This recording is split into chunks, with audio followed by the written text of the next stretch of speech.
Então, pode? Está bom agora sim? Mais próximo?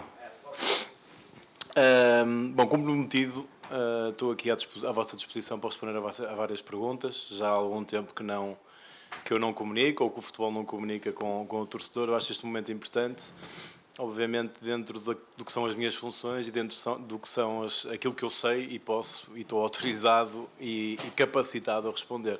Por isso, agradeço a vossa paciência, porque também já estamos aqui há algum tempo, desde o Paulinho até a apresentação também do Mister Pedro Emanuel, e eu vou tentar responder a tudo aquilo que vocês me pedirem.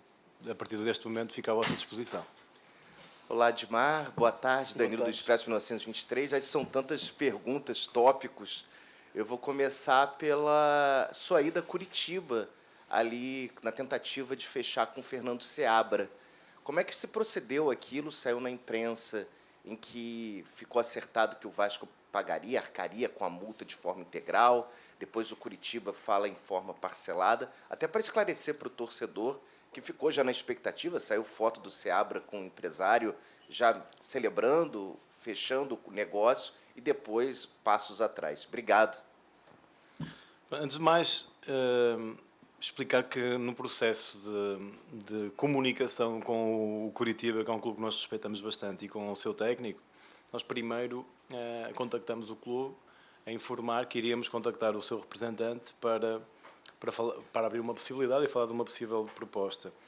Como o tempo na altura, e até porque ele estava com contrato, estava treinando, era curto e era pouco, era uma decisão que tinha que ser tomada rapidamente, eu disponibilizei-me a ir a Curitiba falar com ele e apresentar uma proposta, aproveitando que estava em Curitiba também a negociar a forma de pagamento da multa, que nunca foi negociada. Nós sempre demonstramos desde o momento 1 ao Curitiba, com todo o respeito, que nós não iríamos negociar a multa, era a multa que queríamos pagar. Entretanto, internamente, o clube também vivia um momento diferente, para não dizer outra coisa, e a partir do momento em que houve uma intransigência do Curitiba em pagar à vista a indemnização, isto financeiramente não foi aprovado internamente e a negociação caiu. Tão simples quanto isto, não há muito mais história do que isto. Admar, aqui atrás. Deixe-me só complementar aqui uma coisa. Neste caso, como em outros casos têm acontecido recentemente, para vocês também entenderem algum silêncio da nossa parte do meio das negociações, eu acho que foi determinante o facto de ter vazado ou saído de alguma parte, que eu não sei qual é que foi, um acordo que o acordo não estava completo. Havia uma negociação, da nossa parte não estava assumido que as coisas estavam fechadas, saiu que estava fechado, mas isso só é responsável quem falou que estava fechado, porque não estava, e eu acho que neste caso, como em outros casos aqui já no Vasco, abrir o champanhe antes do tempo dá estas coisas. Por isso é que eu muitas vezes peço a paciência de vocês todos, em que eu não consigo, durante uma negociação, enquanto as coisas não estiverem assinadas preto no branco, eu não vou assumir nada. E no caso do Fernando isso sucedeu e foi prejudicial. Admar, aqui atrás, Rodrigo Crevillari, Digão, do podcast Cruzo Maltino. Saiu agora há pouco lá na imprensa espanhola que já está tendo trocas de documento, né, e garantias, mostrando as garantias lá para o Real Betis pelo Deusa. Você pode confirmar isso? Qual o andamento que você está hoje aqui no Vasco? Lá está dizendo uma coisa, quero saber a parte aqui do Vasco também. Em trocas de documentos, posso ir ver aqui o meu e-mail, mas até há uma hora atrás não havia nada. Quer que eu confirme? Não. É o seguinte, eu não, neste caso, não vou comentar as negociações. O Deusa é um jogador que nós seguimos, gostamos bastante. Ele é um jogador que nós apreciamos bastante e achamos que poderia encaixar no nosso projeto esportivo. Tudo o que vem de qualquer negociação que está em curso ou que pode vir a estar em curso, eu não vou comentar, porque acabei de ter exemplos de negociações que vazaram e saíram e se comentou e as coisas prejudicaram o Vasco. E eu não vou fazer nada, nem assumir nada que eu ache, no meu entendimento, que pode prejudicar uma negociação e pode prejudicar o Vasco da Gama. Boa tarde, Mar. Aqui, tá bom? Como o Danilo adiantou, são muitos tópicos nessa entrevista, né? E eu queria perguntar para você o quanto que esse afastamento do Pedrinho da SAF acabou atrapalhando o planejamento do futebol, principalmente com relação a negociações que tinham em andamento do Vasco com outros jogadores. Eu não estou capacitado para responder a questões jurídicas, como devem entender. O que eu posso dizer é que eu, como diretor de futebol do Vasco, não percebi se iríamos ficar um dia, uma semana, um mês, um ano sem presidente, e isto, obviamente, como devem imaginar, causa uma incerteza muito grande. Havia, antes da intervenção e do afastamento dele, ou da suspensão dele, havia um plano bem definido, estruturado, e durante o afastamento dele ele não participou em absolutamente nada. E vocês, como devem imaginar, um clube que não e um diretor de futebol que não pode falar com o presidente, não é agradável, não facilita absolutamente nada. Mas vocês, como são ótimos jornalistas e ótimos investigadores, podem perguntar ao mercado, podem perguntar aos empresários, aos jogadores, aos treinadores, se ajuda num convencimento de apresentar um projeto desportivo e uma estabilidade institucional, a situação que ocorreu. Vocês fazem essa pergunta aos técnicos, aos jogadores, aos empresários, aos meios, eles vão responder e vocês vão ter algo mais concreto, alguém do mercado, não da minha visão, que a minha visão é um bocado condicionada aqui dentro do Vasco. Aqui é Edmar, boa tarde. Boa tarde. Jonathan Santos, canal BTB Esporte. Dentro desse planejamento, existe já um aval financeiro para as contratações? Qual é a característica a ser usada agora nessa janela? Empréstimo com opção de compra? O Vasco vai adquirir mais algum jogador? Qual tem sido o aval agora da diretoria retornando para as contratações e o perfil de jogador que você busca para os setores determinados? Obrigado, Edmar.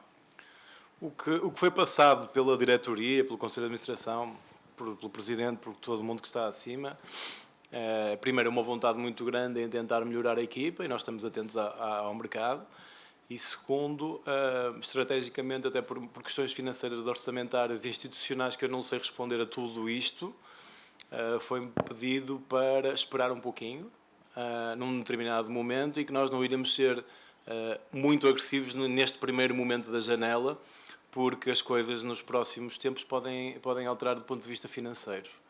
E eu estou à espera de que haja um ok, mas de qualquer das maneiras isso não significa que nos próximos dias ou nas próximas semanas possa haver alguma novidade. Agora, não esperem que o Vasco, de um momento para o outro, vá comprar jogadores de uma prateleira muito alta, de 20, 30 milhões, e o Vasco não vai ficar milionário do dia para a noite. Simplesmente pode haver um reajuste financeiro que pode ser benéfico para a nossa estratégia na janela, não esquecendo que a janela longa termina no dia 10 de setembro. Por isso, nós estamos atentos a isto, vamos tentar jogar um bocadinho também com o tempo e esperando que financeiramente tenhamos a oportunidade de ir buscar jogadores que nos possam realmente ajudar. Boa noite, boa tarde, Edmar. Alex Rosa, canal Fala Vascão. Eu quero voltar um pouquinho no tempo, que depois da derrota ali para o Bragantino, você e o Thiago Mendes apareceram ali para mostrar que estavam ali do lado do Renato Gaúcho, que não foi só o Renato que perdeu. E depois nós tivemos 2 jogos, uma vitória e uma derrota, e aí passou um tempo, o Renato Gaúcho sai do clube. O que mudou a convicção de vocês ali do Renato, que para vocês deram suporte para ele, para a saída dele logo após? Assim, eu como diretor de futebol, desde o primeiro dia até a assinatura de uma rescisão, defendo o meu treinador até à morte. Até à morte. E qualquer jogador. Faz parte das minhas funções, faz parte daquilo que eu acredito e daquilo que eu acho que deve ser o exercício de uma função de diretor de futebol. Aquele momento foi um momento complicado, ninguém queria reagir a quente. Eu acho que não se devem tomar decisões a quente, não se devem tomar decisões sempre sanguíneas e emocionais. Deve haver alguma ponderação. O que aconteceu a seguir àquele momento foi que todos nós tivemos tempo de pensar e de refletir sobre o que aconteceu naquele momento e nos jogos a seguir e nas semanas a seguir. Refletiu-se internamente, o Departamento de Futebol, juntamente com a diretoria, chegou à conclusão que era melhor mudar o planejamento em relação ao treinador da equipa principal e ao projeto desportivo para o segundo semestre. Perdeu o timing, não? O timing da demissão foi muito... Mas naquele momento tínhamos, num espaço de 5, 6 dias, tínhamos mais 3 jogos. Eu não acho que esse momento tenha interferido alguma coisa nos outros resultados. Admar, Opa, aqui no fundo, Flávio Nick do SBT, tudo bem, Edmar? Tudo bem, obrigado. O clube declarou que estava em negociação com o Gabriel Peck e, devido a liminar, essa negociação acabou sendo interrompida. Pode me corrigir, se tiver... Me passaram aqui um documento. Enfim, vou seguir o raciocínio, já sabendo dessa informação aqui que me foi passada, que não é correta. A situação do Gabriel Peck não sendo um jogador que poderia ter vindo, mas é um jogador de nome que teve ligações com o Vasco. Jogador desse quilate, você fica no aguardo da confirmação de um novo investidor, que o próprio investidor já declarou, né, que vai ser fechado. Como fica a situação no momento de aguardar para fazer um grande investimento com essa confirmação? Isso atrapalha o seu trabalho momentaneamente? Você se vê de mãos atadas para fazer uma grande contratação em relação a essa questão da confirmação ou não do investidor? Isso foi uma mistura de perguntas, mas eu vou tentar responder, está tudo bem. Correto. Vamos lá. Se não estiverem no seu caminho, pode fazer a pergunta de novo, está bom? Em relação ao Gabriel Peck, é um jogador com um passado no clube, de enorme nível. Neste momento, no Vasco atual, nós não temos capacidade, até pelo que saiu na imprensa e que nos foi comunicado, porque nós temos um percentual dos direitos económicos, nós não temos capacidade para fazer um investimento dessa dimensão hoje. Em relação à segunda questão, eu estou no Vasco, completou um ano no mês passado, e eu trabalho com aquilo que tenho. Eu não vim para o Vasco trabalhar num Vasco milionário, num Vasco... É o orçamento que tem.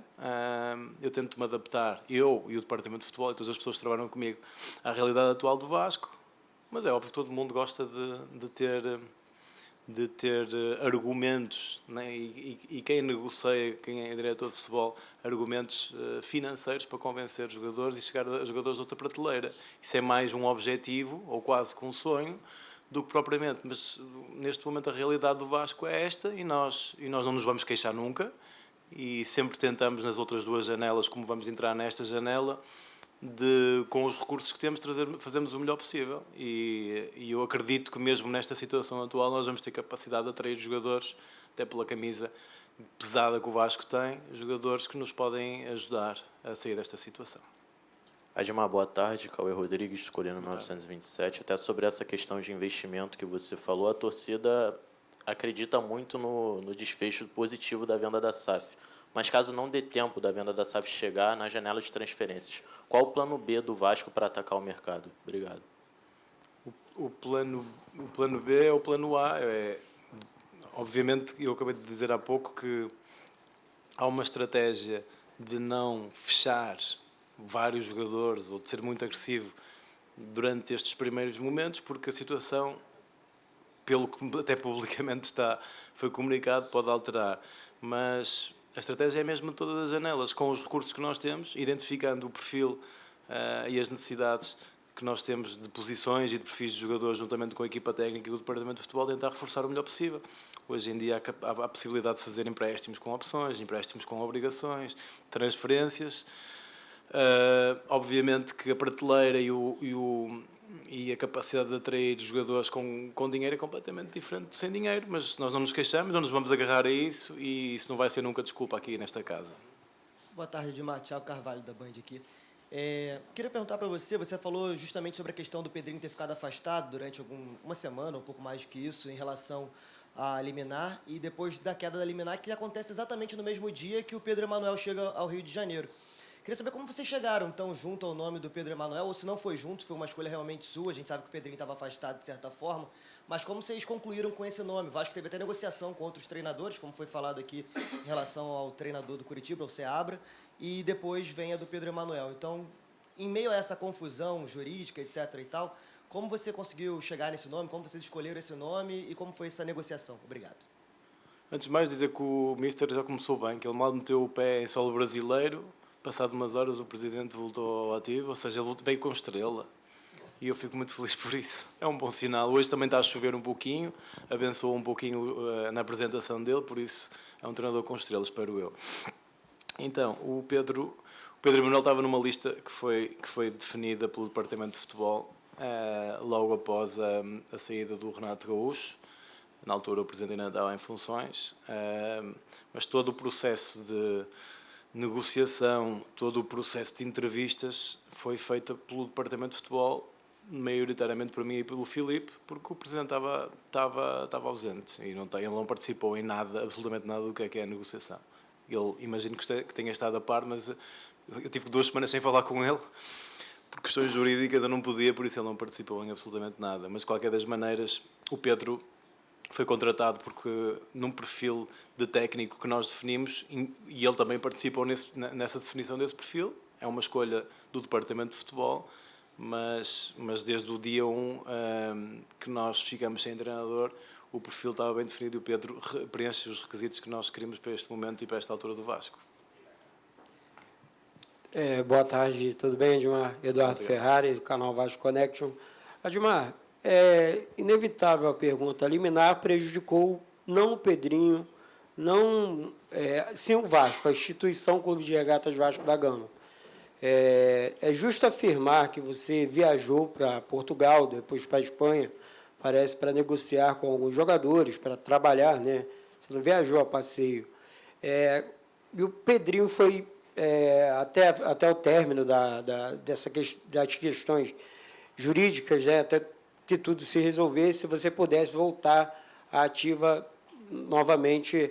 Já tinha alguns jogadores em andamento, algumas negociações em andamento, antes da liminar, que de repente freia e o prejuízo vem para o campo, porque não tem como deixar de vir para o campo. É o tempo que você ficou paralisado, o clube ficou parado, né? E sem contratar, sem negociar, sem falar. E como é que foi? Tinha alguém em negociação? Você estava conversando com alguém? Teve que frear em um certo momento? Obrigado, boa tarde e parabéns pelo trabalho. Muito obrigado.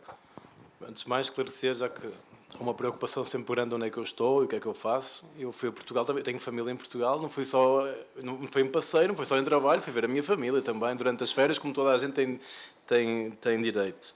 Apesar de ter estado também em trabalho, inclusivamente durante esses dias tive a oportunidade de falar com o Pedro, como com outros treinadores, que é normal.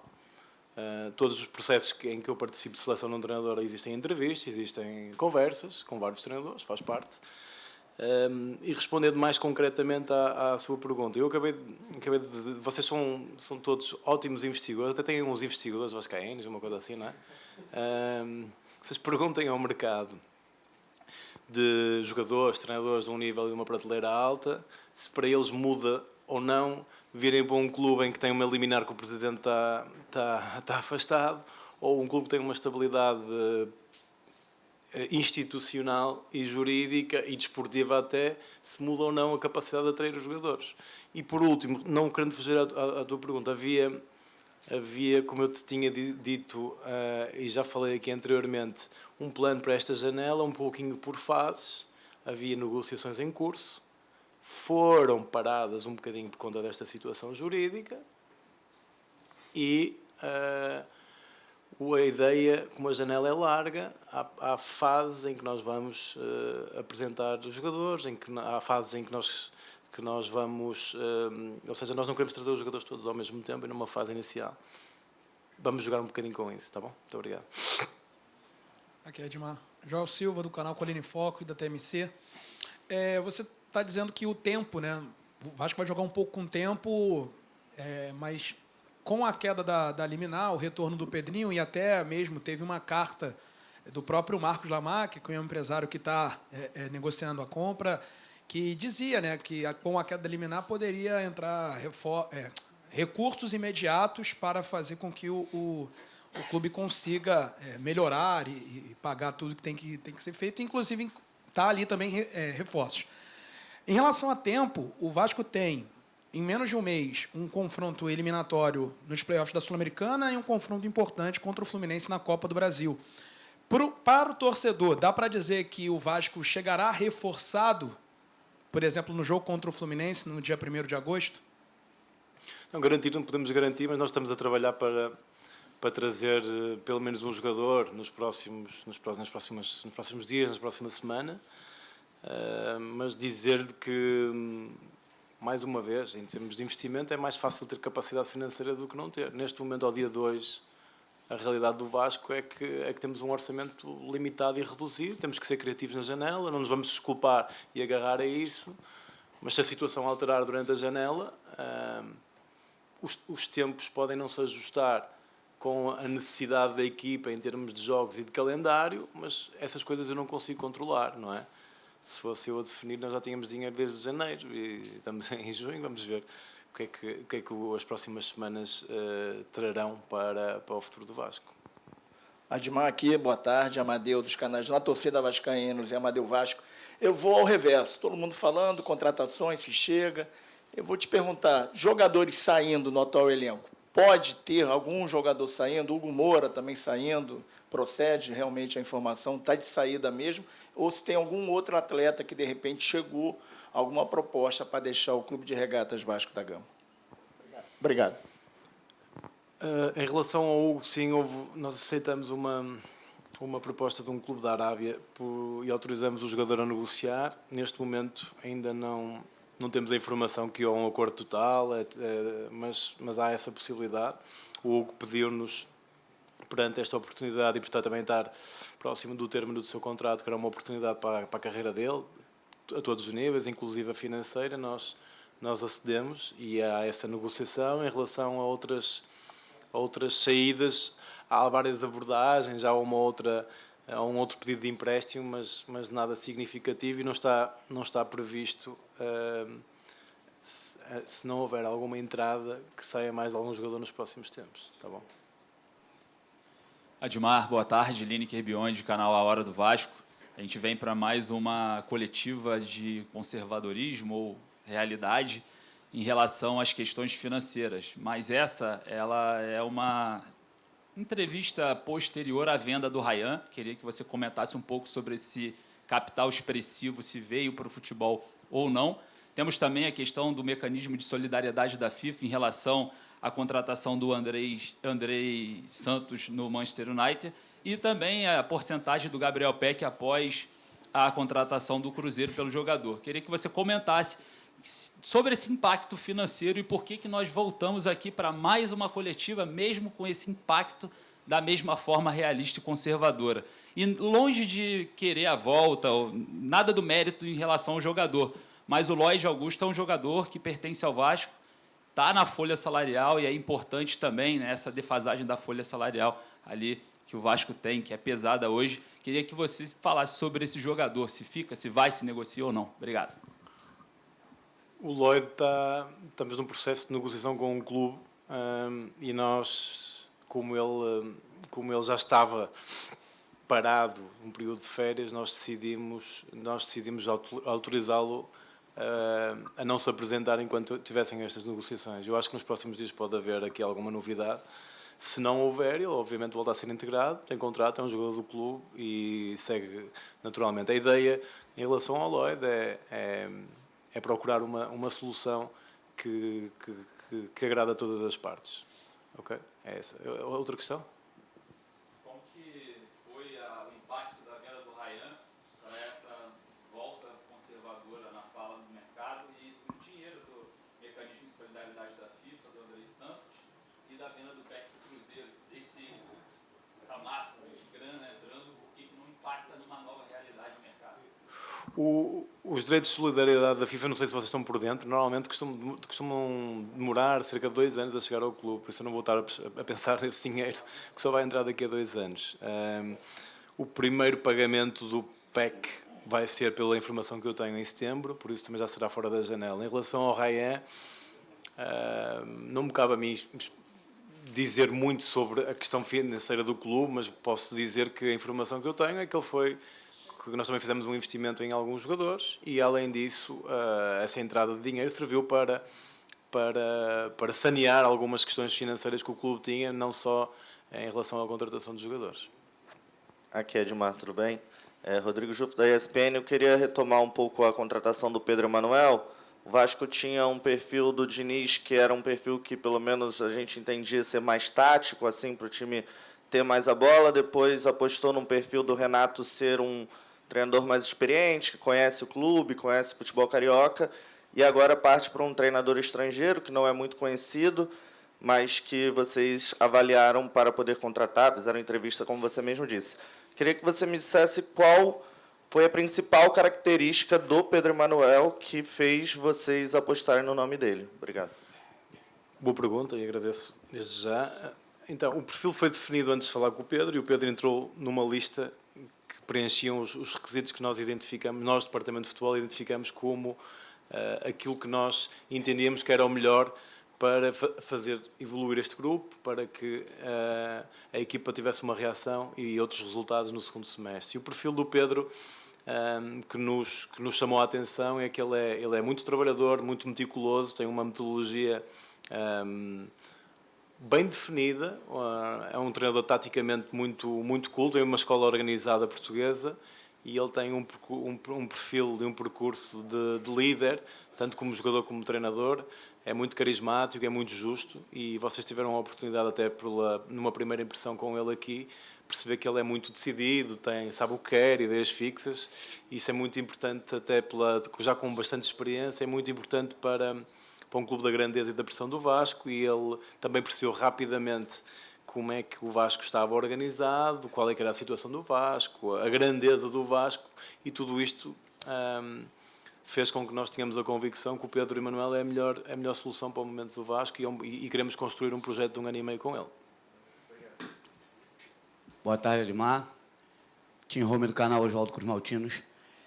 Vendo essa especulação todinha por contratações, o Vasco tem uma base muito boa. Como que o clube pretende trabalhar esses jogadores para ingressá-los no profissional?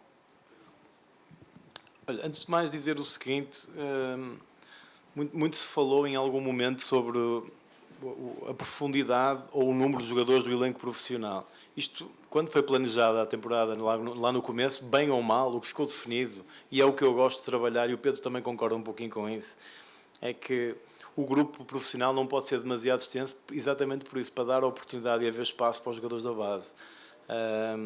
Ou seja, trabalhar com 25, 26 jogadores do elenco profissional é diferente de trabalhar com 35 ou 36, e há espaço, o espaço é completamente diferente. Dizer que acreditamos muito na base, nós temos um time sub-20 muito bem trabalhado, aproveito até para parabenizar o trabalho do Mateus. Tem feito um trabalho incrível, todos os jogadores que têm vindo aqui da transição, que têm treinado com o profissional, são jogadores já preparados, já com alguma maturidade tática.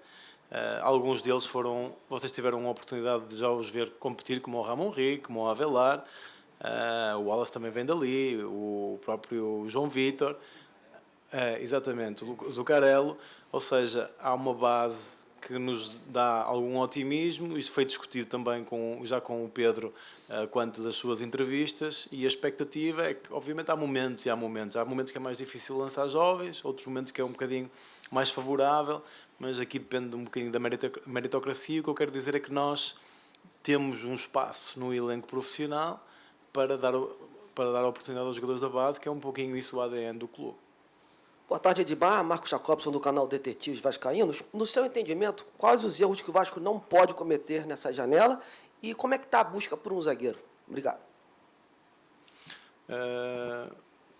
Nós estamos atentos ao mercado.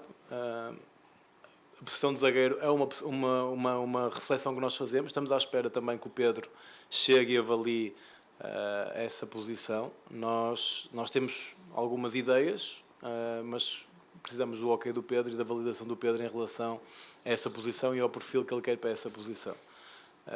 Qual é a outra questão? Desculpa. Os erros que não podem ser cometidos nessa janela, em termos de avaliação. É trazer jogadores com um nível inferior ao que nós temos. Esse é o erro que nós não podemos cometer. Boa tarde, Pedro. Sérgio Quinte, canal Atenção Vascaínos.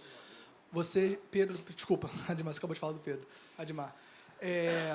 Você já deixou claro que não vai falar de nomes, né, para evitar que atrapalhem futuras negociações. Mas queria te perguntar a respeito de perfil. O Pedro havia falado agora há pouco que ele vê jogadores brasileiros, estrangeiros, de uma mesma maneira.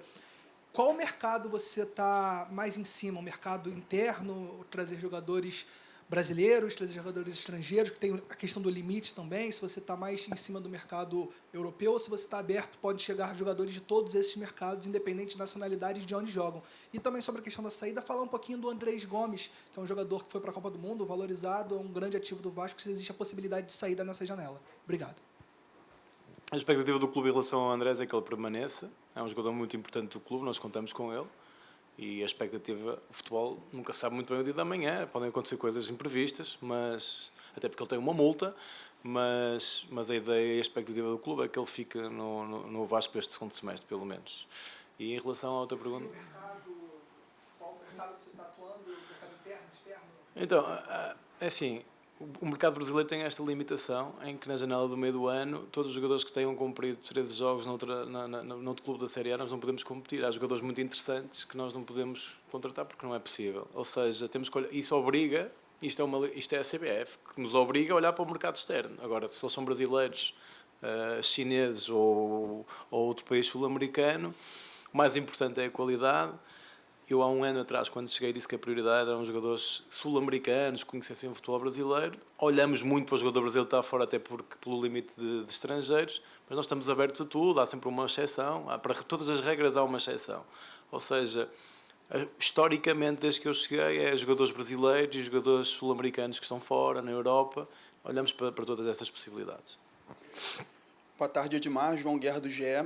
Você citou em alguns momentos aqui sobre justamente esse período de instabilidade, como algumas coisas ficaram travadas no departamento de futebol.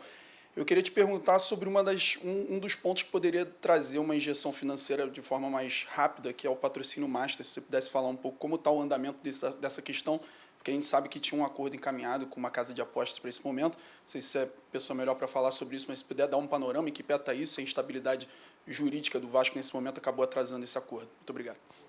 Eu peço imensa desculpa, mas eu não estou informado o suficiente e capacitado para falar sobre esse tema e não me cabe ao departamento de futebol, também na parte financeira. Muito obrigado. Admar, boa tarde. Sharon Praz, do Globo e Extra. O Vasco tem um orçamento restrito, como você falou, não se espera grandes investimentos já nessa janela.